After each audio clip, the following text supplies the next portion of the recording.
10 محرم الحرام کو چند خصوصیات کی وجہ سے بہت ہی تاریخی اہمیت حاصل ہے۔ حضرت آدم علیہ السلام کی توبہ 10 محرم الحرام کو قبول ہوئی۔ حضرت ادریس علیہ السلام کو درجات عالیہ نصیب ہوئے۔ حضرت نوح علیہ السلام کی کشتی پہاڑ پر اتری۔ حضرت ابراہیم علیہ السلام کو خلیل کا منصب عطا ہوا۔ حضرت یوسف علیہ السلام کو جیل سے رہائی نصیب ہوئی۔ حضرت یعقوب علیہ السلام کی بینائی لوٹائی گئی۔ حضرت یونس علیہ السلام کو مچھلی کے پیٹ سے نجات ملی۔ حضرت یونس علیہ السلام کی قوم کی توبہ بھی اسی دن قبول ہوئی۔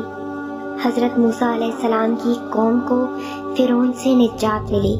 حضرت عیسیٰ علیہ السلام کو زندہ آسمان پر اٹھایا گیا۔ حضرت امام حسین رضی اللہ تعالیٰ عنہ کو شہادت نصیب ہوئی۔ زمانہ جاہلیت میں اہل مکہ خانہ کعبہ پر غلاف بھی 10 محرم الحرام کو چڑھایا کرتے تھے، اور 10 محرم الحرام کو ہی زمین و آسمان لپیٹ دیے جائیں گے، کیونکہ اسی دن قیامت قائم ہوگی، اسی دن حساب کتاب کے لیے میدان حشر لگے گا۔